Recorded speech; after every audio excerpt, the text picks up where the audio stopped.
Olá pessoal, bom dia, tudo bem? Hoje eu quero fazer um áudio aqui fazendo uma comparação entre duas Bíblias.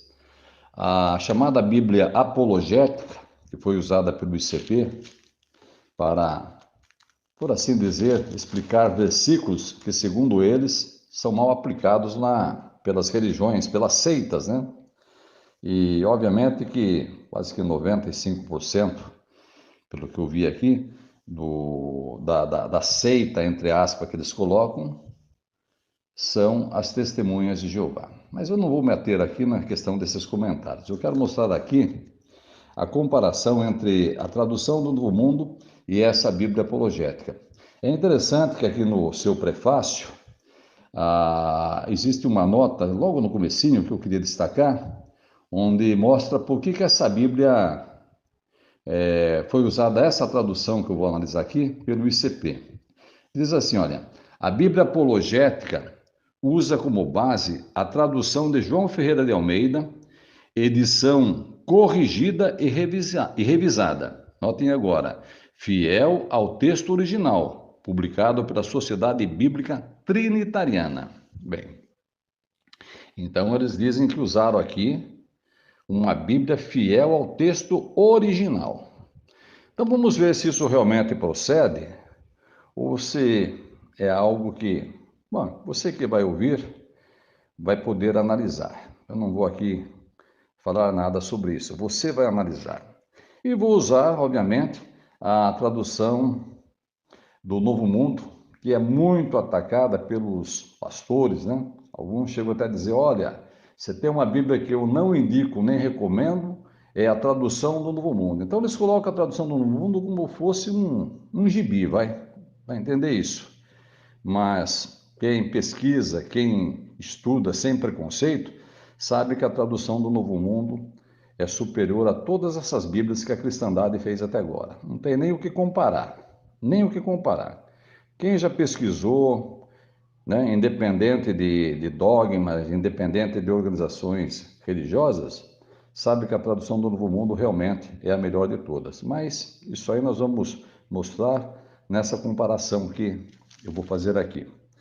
Bem, então eu queria analisar aqui duas passagens bíblicas e comparar com a tradução do Novo Mundo. A primeira passagem bíblica que eu queria comparar aqui é 1 João 5,7. 1 João 5,7. Então vamos ver aqui. Bem, como eu li no prefácio, essa Bíblia apologética, ela foi feita pela Sociedade Trinitariana. Então, 1 João 5,7 está assim nessa Bíblia apologética feita pelo ICP. Porque três são os que testificam no céu: o Pai, a Palavra e o Espírito Santo. Notem agora, e esses três são um. Então, olha, um texto fortíssimo para provar a doutrina da Trindade. Bem, na verdade, esse texto é espúrio. Essas palavras aqui, olha, é, no céu, o Pai, a Palavra e o Espírito Santo, e esses três são um, ela não existe no texto original. Foram acrescentadas. Acrescentadas. Por quê? Porque como não tem nenhum texto na Bíblia, e pastores aí renomados dizem isso, que não tem um versículo na Bíblia que prove a Trindade. Tem até um professor de gramática muito famoso aqui no Brasil, que ele chega a dizer que se pedirem um texto para ele provar a Trindade, ele vai dizer que não existe. Por quê? Porque a Trindade é filosófica, ela não é bíblica. Tem áudios aí, né, desse renomado catedrático do grego que fala isso. E tem outros também que dizem, né, que não tem nenhum versículo na Bíblia que prove a Trindade. Então o que aconteceu? Eles acrescentaram essas palavras no texto. No céu, o Pai, a Palavra e o Espírito Santo, e esses três são um. Até com relação a isso, eu gostaria de contar uma breve experiência. Na década de 90, acho que em 93, nós tivemos um debate com o pessoal do ICP, um debate que foi das 9, 9 e pouco, até 3 horas da tarde. Vieram, vieram ali os que dirigiam o ICP na época, e lá para defender a, a sã doutrina, por assim dizer, estavam ali o Ringo, o Valdir Camilo e eu. Foi num condomínio de chácaras esse debate. E aí, quando, por volta, acho que provavelmente, acho que quase 2 horas da tarde, um dos dirigentes do ICP até já tinha saído, porque ele tinha um compromisso, ele ficou até meio-dia. Então, o que ficou lá, ele estava, né, totalmente abatido, porque, infelizmente para eles, eu acho que enquanto nós recordamos daquela palestra com muita saudade, do lado deles, eu acho que eles ficaram um bom tempo deprimidos. Mas um deles, aquele que ficou, quando a Trindade já tinha sido pulverizada, esmigalhada, destruída literalmente, biblicamente falando, não é que esse renomado apologista citou 1 João 5,7? Num momento de desespero, né? Porque ele viu que não tinha mais o que fazer. Citou 1 João 5,7. E aí, eu falei para ele, né? Falei, olha, nós estamos aqui surpresos de ver o senhor, com toda a sua erudição, seu conhecimento, o senhor citar um texto que o senhor sabe que é espúrio. Esse texto, né, as palavras que o senhor citou aí, não tem nos originais, em nenhum manuscrito original. E aí ele citou, falou, tem sim, e citou aquele que é conhecido como o Códice Montefortianus. No Códice Montefortianus tem o texto. E aí o Valdir Camilo estava ali, do lado dele em pé, e falou, esse texto é do século XVI, viu? Esse códice é do século XVI. Aí acabou de arrasar, né? Acabou de arrasar. A pessoa citar um texto baseado num códice do século XVI. XVI. Inclusive, nessa tradução apologética que eu estou usando aqui agora para fazer o áudio, em nota nos comentários, eles falam isso, né? Desse códice Montefortianus do século XVI. Então, vejam que é complicado, né? E aí coloca que é fiel ao texto original. Original na onde? Original do século XVI? 1.600 anos depois que, praticamente, 1.500 anos depois que o último apóstolo morreu?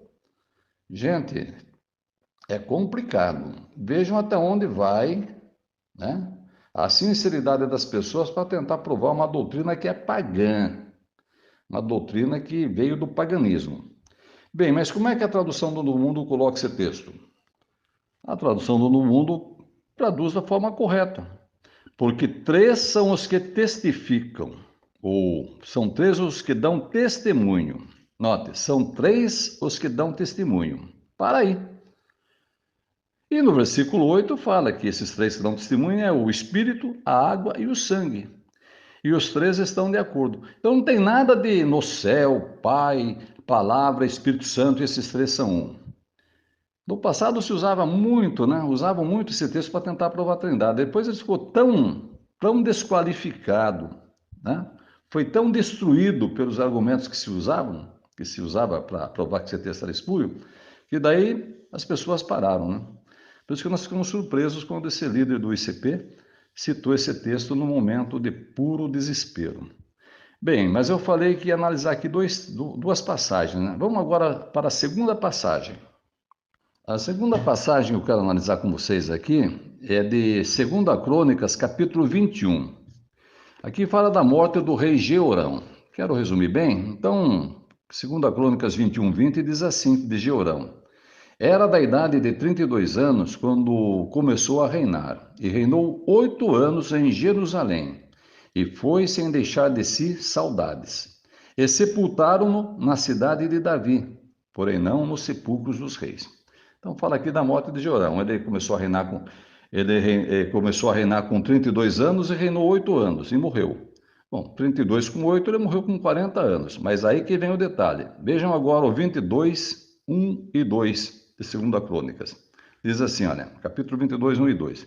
E os moradores de Jerusalém, em lugar de Jeorão, fizeram rei a Acasias, seu filho mais moço, porque a tropa que viera com os árabes ao arraial tinha matado a todos os mais velhos. Assim reinou Acasias, filho de Jeorão, rei de Judá. Agora veja a idade do filho caçula de Jeorão, que começou a reinar no lugar dele. Olha o 2. Era da idade de 42 anos quando começou a reinar, e reinou 1 ano em Jerusalém. Vamos parar aqui. Olha que milagre, né? O pai morreu com 40 e o filho caçula já tinha 42. Essa é a tradução, né? Que é considerada a top, Almeida Fiel, né? Fiel ao texto original. Fiel ao texto original. Vamos ver como está na tradução do Novo Mundo? Bem, na tradução do Novo Mundo, 2 Crônicas, capítulo 21, vou já pegar o versículo 20, né? Que diz assim, olha. Ele tinha 32 anos de idade, no caso de Jorão, né? Quando se tornou rei e reinou por 8 anos em Jerusalém. E aí diz que ele faleceu. Agora vejam o 22, 1 e 2. Diz assim, o 22. Ver lá já o 2, vai, para encurtar. Então o 2 fala assim: Acasias tinha 22 anos de idade quando se tornou rei.